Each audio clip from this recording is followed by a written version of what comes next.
Hi, everyone, and welcome back to What the Field. My name is Amelia, and I'm your host. And for those of you who are new here, this podcast is all about food and farming and how we can help build a fairer and more environmentally friendly way of eating and producing food. So, in this episode, I sit down with Amelia Christy Miller, founder of Bold Bean Co. and best-selling cookbook author. She is bean obsessed, and through her work is making us all feel more excited about eating a jar of beans. We'll talk about their nutritional value, why they are such a strong contender for becoming the next sustainable version of avocado toast, how supermarkets and industry dynamics can influence a young brand trying to do things differently, and of course, some delicious bean recipe ideas. So let's get straight into it.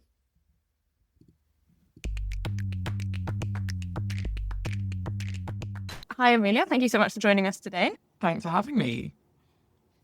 Getting straight into it, I heard that you got into beans in general on one hungover morning on an Erasmus trip.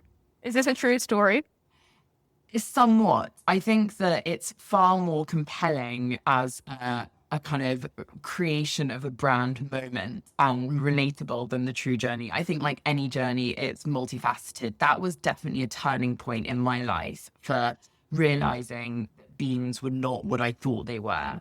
But it wasn't the turning point that led me to start a business. I had that moment and was like, wow, beans can be delicious. And then parked it and didn't really think about beans in a huge way. But then I started working in the food sustainability space. I was working for a tech platform, not unlike the mission of crowd farming, trying to push money back up the supply chain, working directly with farmers and growers and connecting them to end consumers, but in this case, it was chefs. And it was actually in that space that I became bean mad and realized beans were the answer to all of the world's issues, in my view.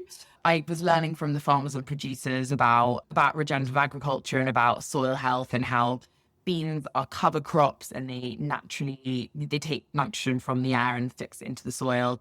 And I was so excited by that. And then on the flip side, I was seeing chefs looking at how I believe that those that really care about and love food are naturally interested in sustainability and like how we can improve our food system.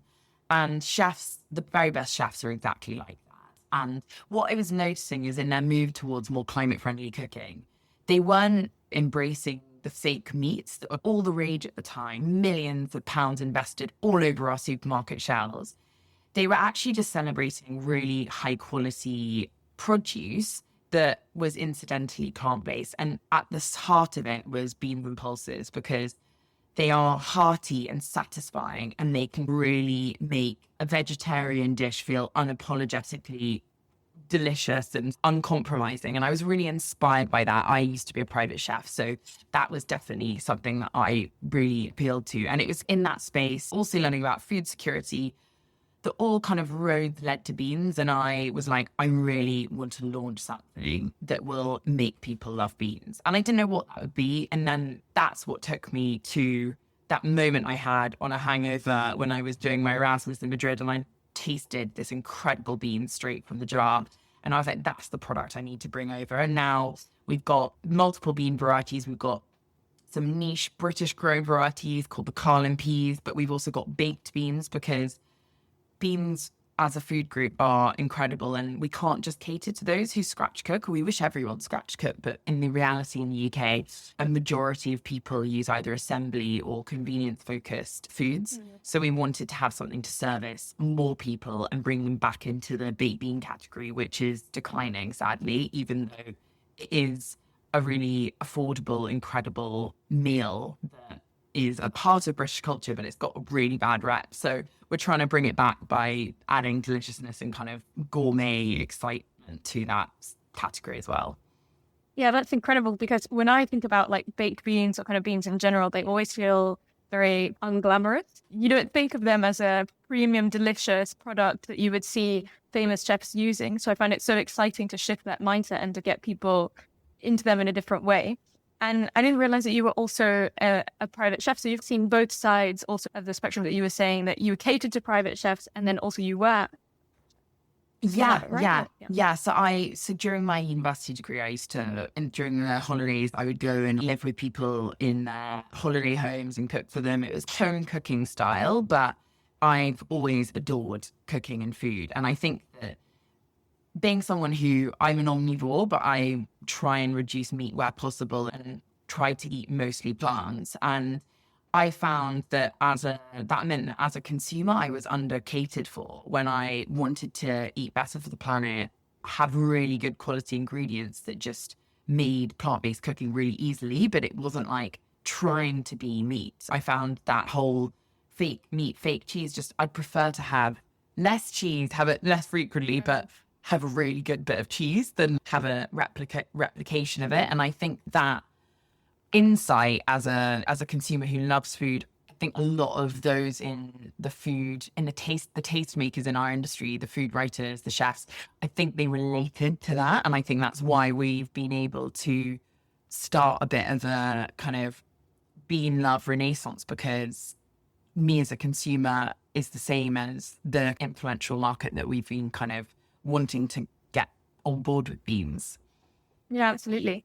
And has it always been beans, or when you were thinking about starting this, did you ever consider other products that could work? Always beans. And beans Beans. are the food group. And it's so interesting because I was in this really fortunate position of having such exposure to be honest, food system problems that were miserable and depressing at the time. But I'm an optimist and I loved hearing about the kind of solutions focused things, like we need people eating more beans. And it was one of those things where when I launched it, a lot of people were like, oh my God, why are you doing beans? Surely you mean coffee beans. It's very unglamorous, particularly because I was working with all these sexy London restaurants. And people are like, oh, cool. You go to all the new openings and that's really trendy. And then suddenly I'm launching a food business and it's around something that they find very dull.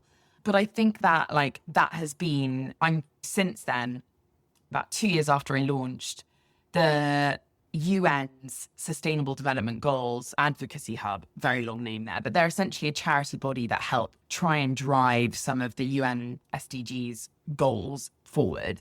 And they were trying to decide on a campaign that would have the most impact globally on all of their goals. And they decided on beans. And similarly, the Food Foundation, which is a British body of a kind of a charitable foundation that kind of pushes better food, better eating for the food system and kind of the country, they similarly have chosen beans. And I think it is, honestly, if you know as much as I do about beans, you too would be as obsessed and want to start a food business about it, because they are the best food group. It's just we need the problem with it is it's not about availability, it's not about affordability, it's about desire. And I think that's what I wanted to do to the categories: create desire and create aspiration in a space which has been commodified and unloved for decades.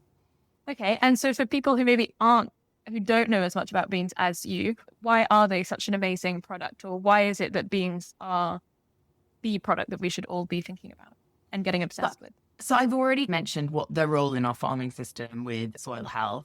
I touched on food security, but essentially, if we all had to survive off our local land, we couldn't eat as we currently do. If we didn't want to rely on imports in this globalized food system, we would need to eat local beans and pulses, because we can't all be having lamb and chicken the whole time. Actually, we need to rely on plants. So that's really important. If we suddenly had another COVID that was far more dramatic, or there was a kind of climate crisis, such as a disease that took out a lot of crops, beans are amazing because there are thousands of varieties, and they found beans that grow in deserts. They're very resilient for the future that we're living in, which is going to be a warmer climate. So they're incredible in that sense.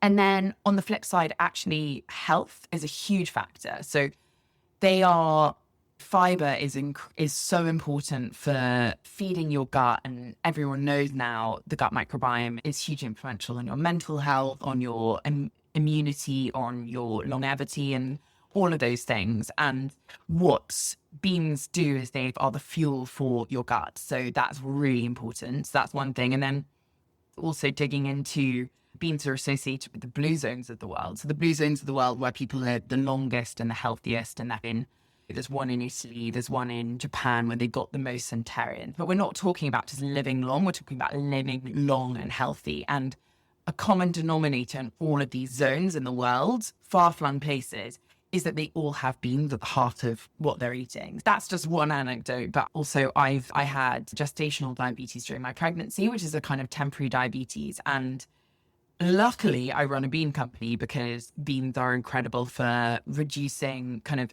a slow release of energy in the body. So you don't have those glucose spikes, which are bad, obviously, for fat storage and all those things, but they're also really bad for your mood. Beans make you feel full of beans. That's why there's an expression there. So that's just a snapshot. But every week, a study comes out about why beans are the world's best food and just make me full. This is not a fad. This is like the oldest food group that we've been eating for hundreds and thousands of years. And it's been serving us historically, but because of the industrialization of our food and farming system and the kind of access to meat, they really became associated with like poverty and unglamorous sort of thing. But we're living in a very different time. And I think if someone went into a lab and thought and tried to create a food group that was the answer to all of our food system issues, they would create beans. But people are in all the labs trying to find all these solutions. We've got the solution. We just need to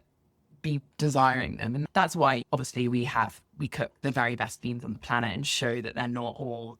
So we have jars of beans and we source really incredible varieties for flavor. They're thin skins, melt in the mouth, but also we cook them in a way which really preserves flavor, creates this amazing stock. So people are eating them straight from the jar, which is so dramatic from what people were doing with tins. So there's that, what we do. But another part of what we do is I've now got 2 cookbooks, which are all about delicious bean recipes, because if you want to change food culture, you can't just give people something that's delicious. You need to tempt them or ways to use them. So, for example, we started a recipe kind of series, which our most popular recipes are of beanottos, which is essentially the concept of risotto, but don't use rice, use beans, because everyone knows how to cook a risotto, but actually everyone knows their favorite flavors of a risotto, a mushroom risotto. And actually, if you can start creating constructs which consumers are like, oh, I get that, then suddenly they've got a way to really eat far more beans, but in a way that's really delicious, but not limited to chili con carne. Yeah, absolutely. And I find it interesting that often in the food space, obviously there are lots of different challenges, but one of the big challenges is always mindset and shifting people's mindsets around certain products or around certain farming practices and stuff like that. So the solutions do tend to be available and accessible, and we know what they are. And then what we struggle with most is getting people on board to support that and follow through. But so could you also tell us a little bit about the farmers that you work with and where you source these beans? What makes them the best quality or the best kind of beans out there? Yeah, so it totally depends on which specific bean. But for example, our butterbean, they're sourced from farmers in Poland.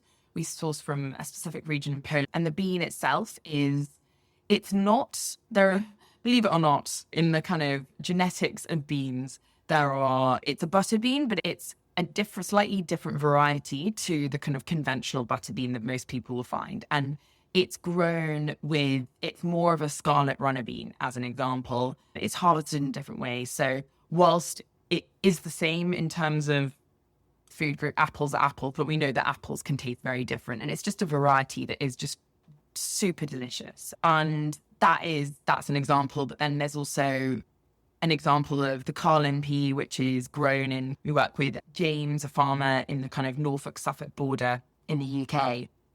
And we partner with Hodden Odds, who are British growers and producers who are incredible at really supporting farmers on transitioning towards regenerative practices, but also bean crops. But the Carlin pea is a different example where actually we've got it onto supermarket shelves, but no one knows what it is. So in those cases, we're not taking a really popular bean and finding the most delicious one. We're taking a very unpopular bean, but we think it's delicious and we're trying to raise the profile of it. We've got a whole chapter in our last cookbook on Carlin peas. We managed to get them on Prue Leith, who's a leading British chef on her TV show. So it's really about getting people to taste a bean that they think they know and be like, wow, that's so much better, but also to discover new beans. And sometimes the beans that we choose are actually from a harvest of, and some of the beans in there will be sold to canneries and will stay in warehouses for years, and they're not high quality, but actually the grading, each harvest has really high quality products. And also you'll know this, worst products, and actually they're graded and sent off, and we just always choose the highest grade based on texture and cook and things like that. So sometimes it's not necessarily the crops are, the whole crop is superior. It's actually about what we're taking from the crop, which is superior. Yeah. Okay. And I find that a lot of farmers tend to move with the market. So they change their crops based on demand. And so they'll grow, we work a lot with citrus farmers, for example, and they'll move towards crops of like seedless varieties or easy peel varieties and stuff like that, because they can see that's what will sell and that's what the consumers ask for. But with what you're doing, it's such a different approach, because they're cultivating this crop that doesn't have the demand yet, and then you're doing the work of creating the demand. How do you convince them? Were they already growing these varieties and already growing like the Carlin pea, or do you have to convince them like, no, bet on this one, we'll do the work to get people on board and buy the final product? There is so much appetite for growing products like the Carlin pea already. I have farmers messaging me the whole time being like, I'd love to grow beans for you. And I just know that we haven't created the demand yet. Like we need to create the demand. And that's what I'm plugging away at with something like the Carlin pea. One of the other challenges we have is, for example, our butter beans they're a cover crop to our farmers. So their priority, wanting them to actually benefit the soil rather than make money from it. Actually, yeah. Getting them to continuously, we're growing volume very rapidly. We're like trying to get them to grow more, but it's a very big mindset shift. Suddenly them thinking, oh wait, is this crop worth something? Because these guys are willing to pay a lot to get the very best product. So we have definite challenges in terms of demand, but I think it's because of the beneficial properties to the soil. I'm not having to encourage farmers to grow more beans. It's more about getting them to care about what they're growing and caring about quality of the product. That's our challenge, because we want the very best and we want to show that there's value in the very best, just like there's value in the very best coffee, which ago people just saw as a commodity product. Yeah, absolutely. And so these farmers that are using them as a cover crop, are they already aware of organic and regenerative practices, and they're already caring for their soil in that way? Do you mainly collaborate with more sustainable focused farmers, or is it any kind of farmer? We collaborate with those who are creating the products, and it's really interesting. I think that from working with, it really depends on the origin. Honestly, there's such a variance between the approach and the attitudes towards caring in our kind of interviews with our farmers to try and help them become more interested in what they're doing in the soil. There's such a dramatic difference based on origins and culture, because a lot of people are farming to survive, not change the world, and actually trying to get them to care about these things when they've got other priorities is a work in progress. So it really does vary. And I would like to say, yeah, all of our farmers care. It's the biggest priority for them, but it's not yet. And I think our role is to make it commercially interesting to grow beans, which we know default is good for the soil. That's how I see what we can do in the situation. Yeah, interesting. Because we find also as we help farmers transition to organic or regenerative, there are loads of different points that will convince them. Like certain farmers will do it for commercial reasons or to increase sales, so basically to make more money. Some will do it to make their farm more resilient to climate issues that will happen in the future. Some of them are doing it because they genuinely want to create a product that might be more nutritious at the end of the consumer. So there are loads of different ways to address the topic. And so for your farmers, do you push the sustainability front more than anything else, or are you working mainly with organic farmers first of all, or are they not so much? No, I mean, a lot of people, like, for example, some of the farmers that grow us as cover crops, why are they going to pay for the certification of organic for a cover crop? It's just not part of that. I know that some of them are grown organically, but if a risk comes along and they want to use a certain pesticide, they're not certified organic. And I think that we aren't our goal is so much more ambitious than catering for a specific kind of consumer. We're about growing demand of all beans. And I know that with that is growing organic beans as well. But yeah, I think money talks. If we are paying good money, we can create change.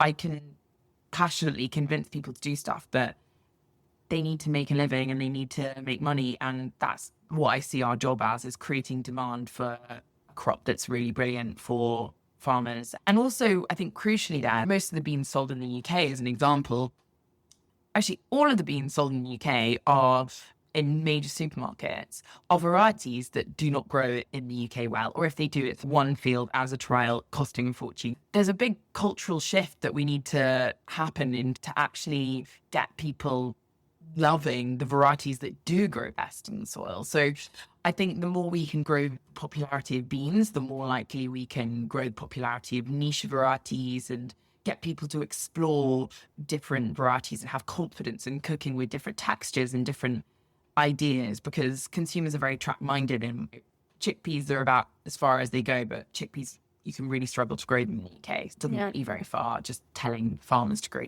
chickpeas, and it's going to cost a lot. We need to grow demand for the products that actually grow well in their soil. Yeah, super interesting.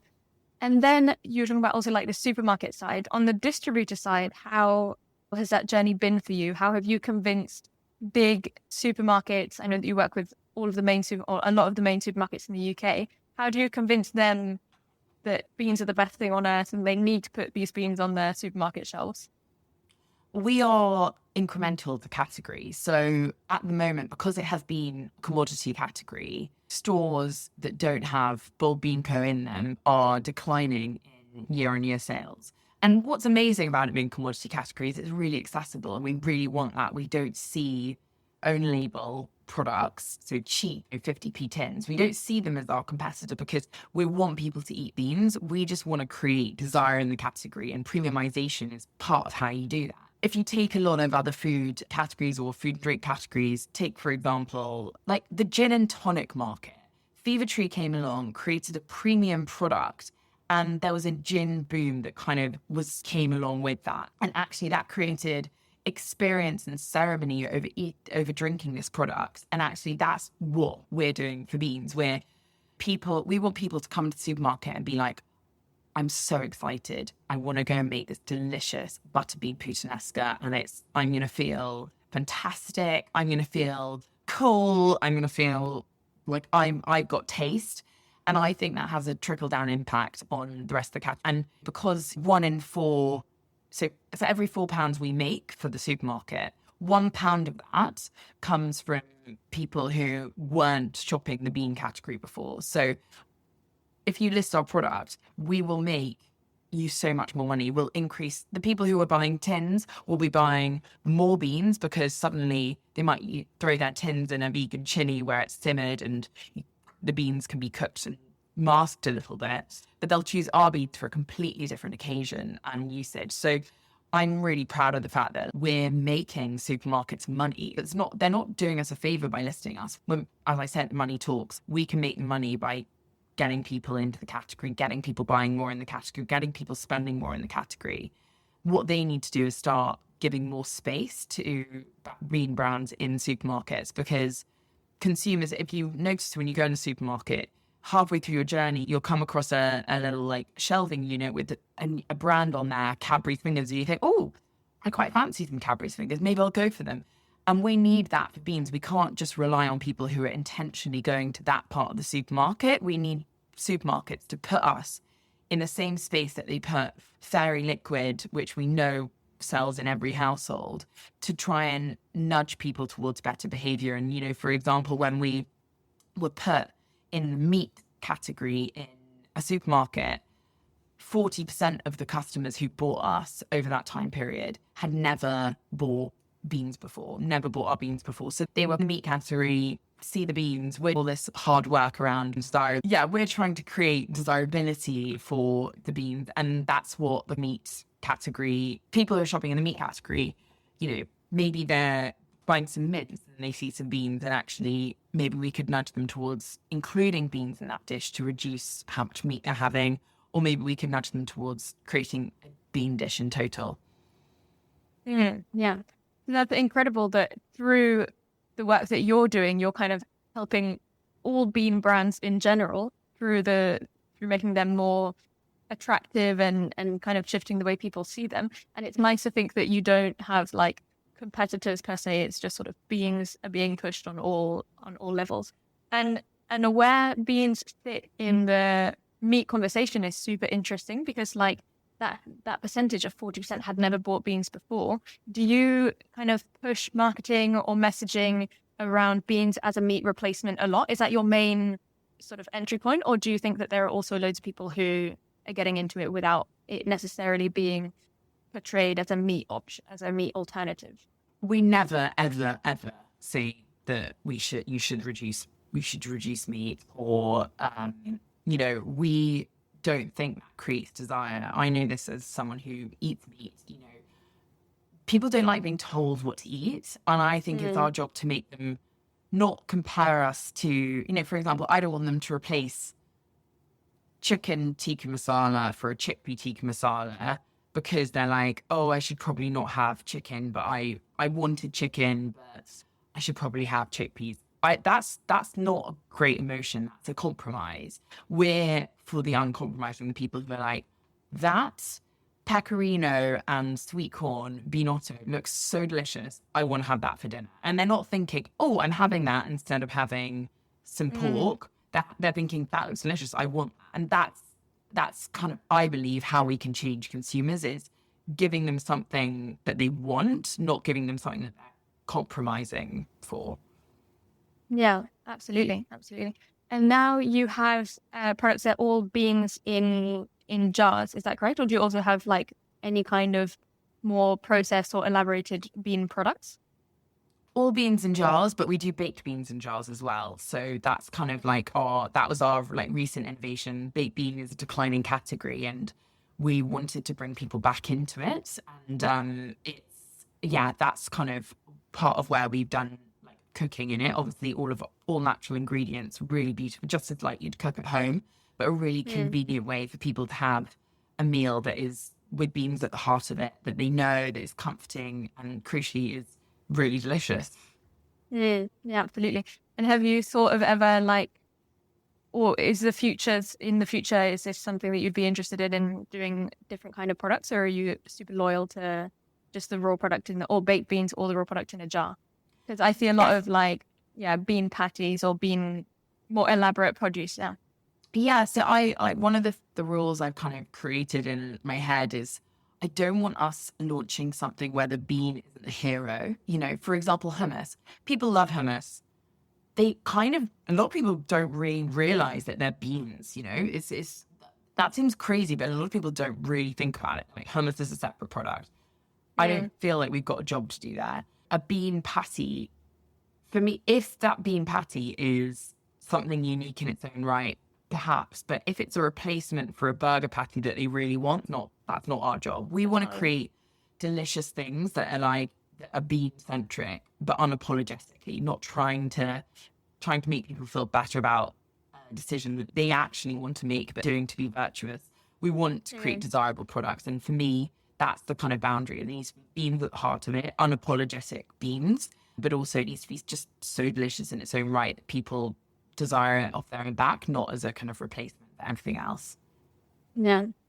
I love that because it's so much more exciting. And I think there are a lot of brands that work in the other sense of being like, this is a great replacement for what you actually want to do. But changing that and the way that you've explained it is so much more powerful, even for the consumer. I genuinely want this specific dish because it's delicious. And I'm not even thinking about any other alternatives. And I think, that's incredible. And then also, like on the price point, when you're selling such a premium product and it's such a delicious product in itself, do you get people who complain or who feel frustrated about the price, or do you not really worry about that? No, we do. And it's hard, I won't lie. I find it really, I wish we could make our product cheaper. But if we do that, before you know it, we've created a commodity product because price goes down.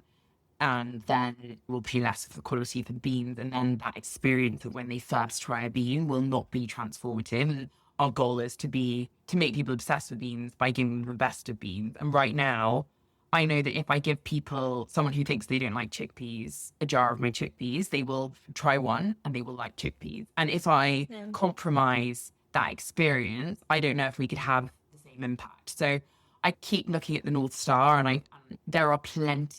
Beans are so cheap. There's so many cheap beans out there. We're offering something different to the category and a different job to be done. So I just try and remind myself of that when we get that kind of criticism, which we of course do.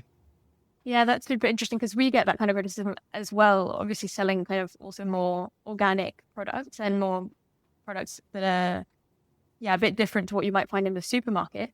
And it's usually, we find it quite easy to justify. It's a higher quality product. It's more nutritious. It's more delicious, and all of these kind of things. But sometimes I worry that we're also just like preaching to a crowd or to a consumer base that knows us and loves us, which is amazing. And we're obviously so grateful for that. But then just creating stuff for our own and then not reaching out to those new people, which for you guys in terms of being like such a big goal, right? Getting more people interested and getting more people on board with the bean thing. So how do you do that in general with a price difference that's a bit significant?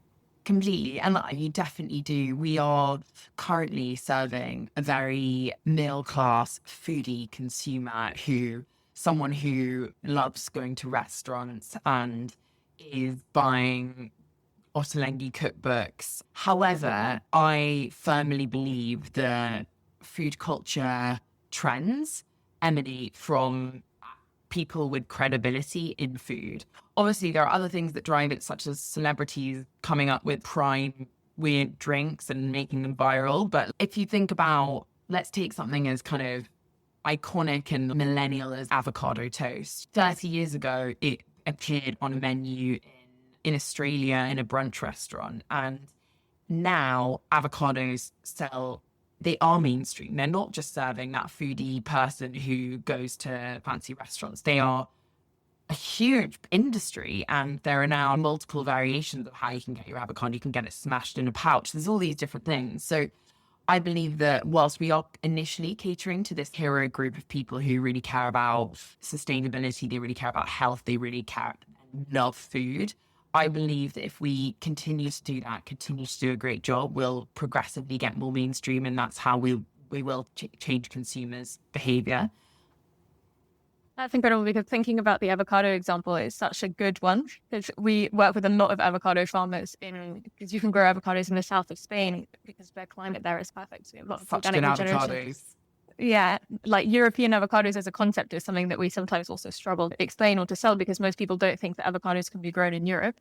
But yeah, they always talk about that boom and how it was such a significant thing for them as farmers as well, to think like all of a sudden our products are like, the demand is huge, everybody's looking for avocados. So loads of farmers are transitioning crops from whatever they were growing before to avocados. And it's such an interesting process to happen globally in a food system. And I love this idea that the next one of those could be beans. The next huge global trend could be, instead of avocado toast, will be like not necessarily beans on toast, but something bean related. Yeah, exactly. That's my goal. Awesome. The next avocado for sure. Amazing. And also on the price point, I find that we forget how cheap food is today and why it's so cheap as well. It speaks to a food system that's not operating in a very fair way. And so do you also try and work some messaging, or do you do any explaining of like how broken the food system is, to also explain that food shouldn't necessarily be as cheap as it is today in supermarkets? I don't feel like our job as a brand is to make people feel dismayed at the state of the food system. I feel that way, and my team are motivated by that, but I want to create like joy and desire, and I feel like our brand, in order to get the very best out of people, to change their behavior, I personally just don't feel that will move the dial. It will move the dial for a few, but it won't. A lot of people will just stop listening and start feeling like we're compromising in any way. I want the message to be singular, and the message to be, these are the very best beans. They're going to change your mind on beans and make you bean obsessed. Not, these are the very best beans and the food system's broken, so that's why they're expensive. It's like, I don't feel like it will get the best out of people. I'm all about manipulating people into loving beans, and I don't feel like it will manipulate people in the right way. Yeah. Okay, perfect. So if you had to convert today, like one bean hater, what is the first thing that you would serve them to change their mind? If I could, I'd get them to eat one of my beans straight from the jar and get them to share their feedback. But I think probably what I would do is actually start with a dish which does to eat. If they're vegetarian, let's be honest, they love beans. But if they eat meat, I would actually include meat as a starting point. So, for example, one of the best recipes in boiled beans, our first cookbook, was contributed by a guest chef called Sophie Whitebird, and it's this sausage and butter bean stew. And you fry off the sausages, and then you have creamy butter beans with mustard and parmesan and lemon, and the sausages, and then some crunchy bread crumbs. And it is so delicious. It's so hearty. And I think people will forget that it's beans. Before you know it, they've tried it. They're like, this is outstanding. Oh my God, are these beans? They're not. And that's how I would do as an entry level, something that is very in their comfort zone. They're not threatened by suddenly a vegetarian meal. They're having something in their comfort zone. Before you know it, they're having a vegetarian meal without thinking about it because they've fallen in love with beans. That sounds absolutely delicious. It's 9 a.m, but I'm ready to try that dish right now already. It's incredible.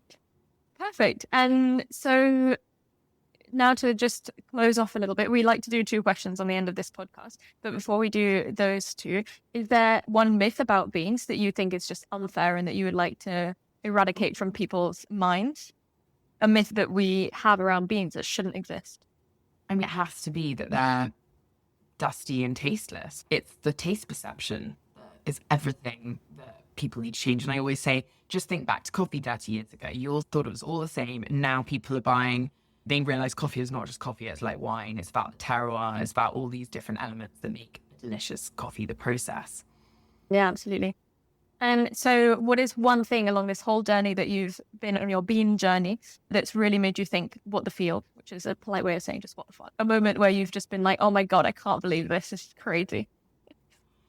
Oh, that's a great question. I suppose my job before starting Bold Bean was so in the space where I was exposed to all of the food system issues, and it was very bleak.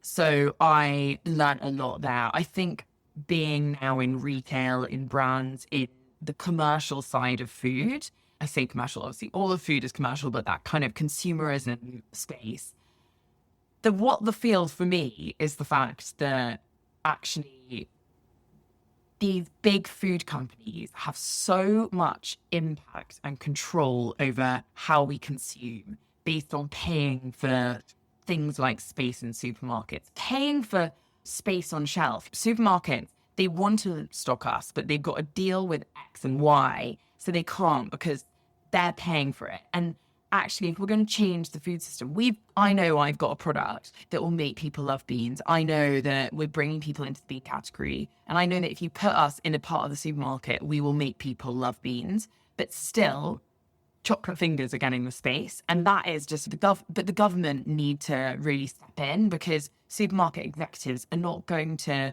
lose money, because they will initially sell more Cadbury's chocolate fingers than bold beans. But actually the long-term implications of bringing more people into bold beans, we will make the money, but we will also nudge people towards way healthier and more sustainable diets. And it's like that missing link, because the system is just set up for big ultra-processed food businesses to win. And a brand like ours, who are celebrating incredible ingredients that are great for the planet and people, we're fighting so hard to win. And we should really, given the needs of the world, have a red carpet. But we don't. So that's my kind of what the field I'd say. Yeah, no, that's so interesting, because it's true that there's such a different power dynamic at play, right? Because the big ones are so big that it always feels like a David and Goliath situation, where it's just like hacking down on something that's this ginormous machine that controls so much of it. So yeah, super exciting. And our last question is also if there's anything that you would like to recommend, like a book or a film or something like that you've heard or seen recently that you would want to recommend to our listeners.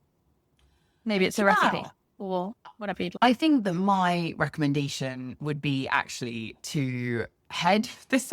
Now it sounds like I'm selling, but on our website, we have over like 300,000 people visiting it each month, not to buy stuff, but to get the recipes. And you don't need our beans to do the recipes. They are incredible recipes in their own right, and they will tempt you into beans. So I would say go to the Bold Bean Co website and look at the recipes. Have a go at next time you're cooking, make butter bean puttanesca. And if you wanted to add protein to it and you weren't ready to go fully veggie, then add some fish to it. But give it a go, and I'm sure you'll start cooking with more beans once you look at the recipes on our website. Amazing. What is the recipe that you've most made of all the recipes you guys have? The one that you have all the time? There's probably one called miso beans, which is where I cook off miso and butter and whatever onion I have lying around, whether it's a kind of a shallot or a spring onion. Cook that down, add a jar of our white beans, and then I top it with whatever I have at home. So I might fry an egg in some crispy chili oil, add some kind of kimchi or some pickled cucumbers, some green veg, and it's this like kind of warm bowl of sort of, comfort, but then there's so much going on with the chili oil, and you've done a fridge raid, and I feel like I always am able to have that. Yeah, that sounds absolutely delicious. I'm just going to go and I'll be eating beans for the next week, at least, I think, after this conversation. Hopefully forever. Hopefully forever. I'll cross my fingers. Yeah. Okay. All right, Amelia, thank you so much for taking the time and telling us your story. It's such an interesting one and so exciting to hear about people who are just passionate about these kind of products and passionate about shifting the way that we eat and the way that we think about food. So, yeah, thank you for your time. Thanks for having me. Cheers.